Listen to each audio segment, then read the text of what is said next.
So I've come to Coed, Felenrhyd and Llennyrch today, and I've come to discover the Celtic Rainforest, an Atlantic oak woodland where there's rare species of lichen and mosses and lower plants. And today I'm going to go visit the site manager, Ed, and he's brought someone with him from Plant Life, Dave, and hopefully we'll find out a little bit more about why this is such an important woodland on the west coast of Wales. We're going to follow this path along the river all the way to the waterfall, and that's where some exciting plants exist. So come with me.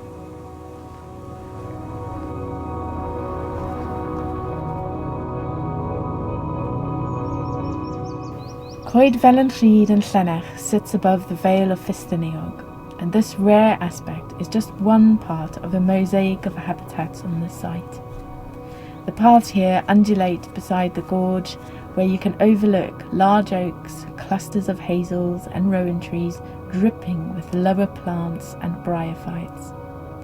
Coed Cadw, the Woodland Trust in Wales, has been managing this wood for 25 years now. It forms part of a larger network of Atlantic oak woodlands, also known as the Celtic Rainforest, where it rains for up to 200 days a year, although not today. We have a rare bit of sunshine.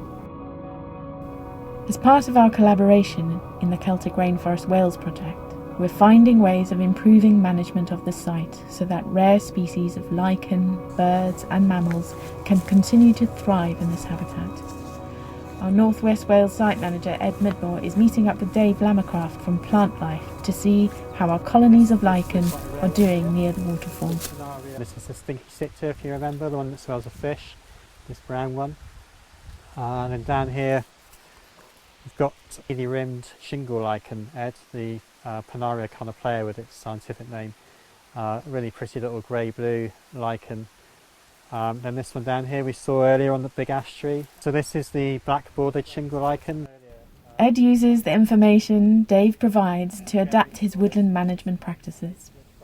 Llennyrch and Felenrhyd has a lot of steep gorges and undisturbed ancient woodland, and which has been pretty much undisturbed for hundreds and hundreds of years, and that's allowed for a community of lichens and bryophytes to persist. And coupled with it being on the sort of western side of Britain, you've got Celtic rainforest habitat, which is sort of specific for this region of Britain.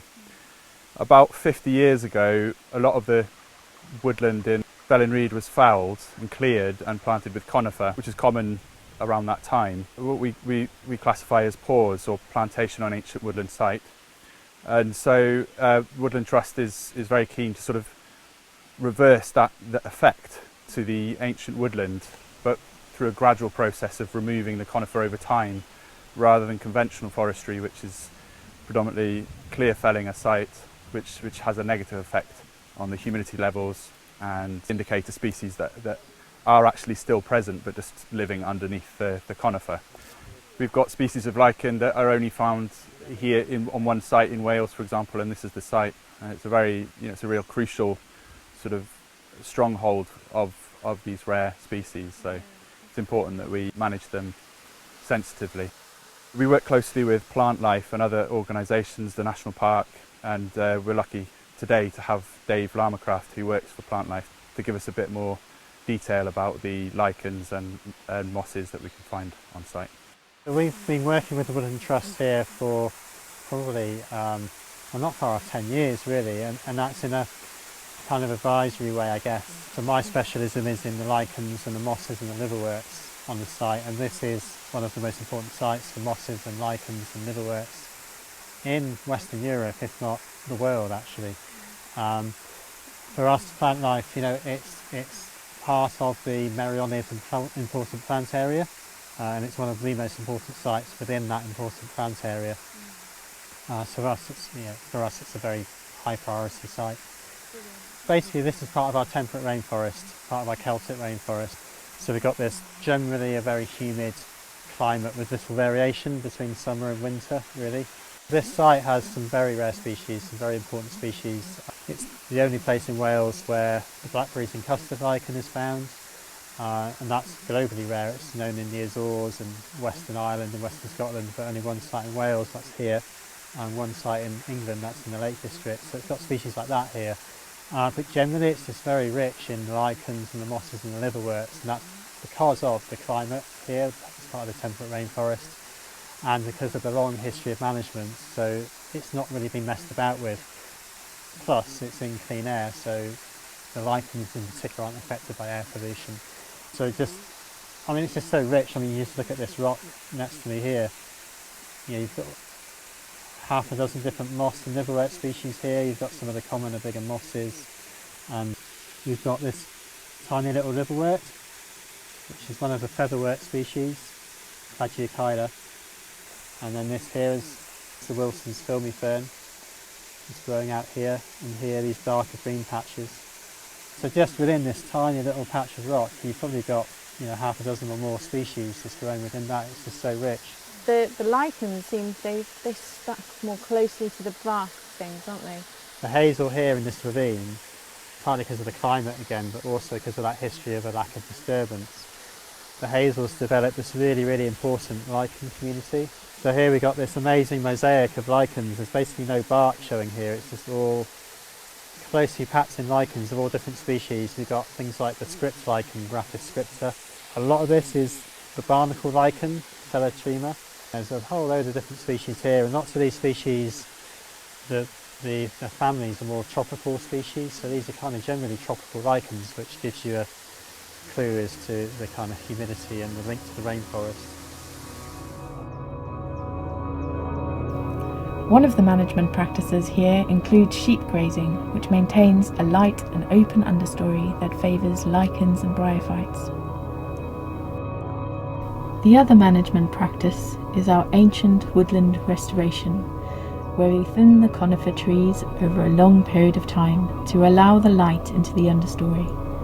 This allows this precious habitat to recover and grow into its former glory.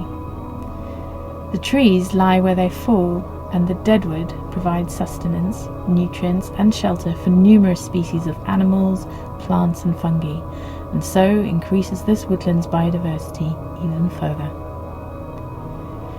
Dave has been working on how we can follow the impacts of this practice on our most rare species of lichen. This hazel stand here is where the blackberries and custard lichen is, so the very rare lichen, the only Welsh site. It's mostly down the slope, but we had a survey of the area done in about 2014, 2015, something like that.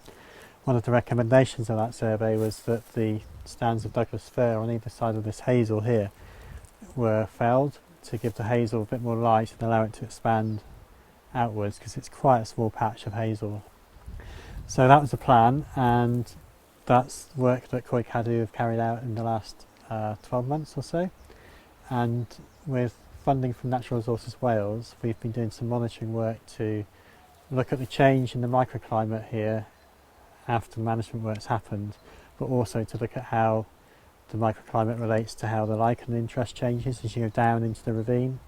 So we'd assume that the more demanding lichen species that like the really humid conditions are going to be down there, where the microclimate's different to up here where it's perhaps a bit drier. Mm-hmm. But that's just guesswork at the moment, so hopefully with this equipment here we'll find out whether that's the case. So you're saying that these Douglas fir that have been felled on either side, I can see they've created a lot more light, and I imagine the warmth and the humidity are changing, and these instruments are going to really affect how we understand the impacts on these specific lichens.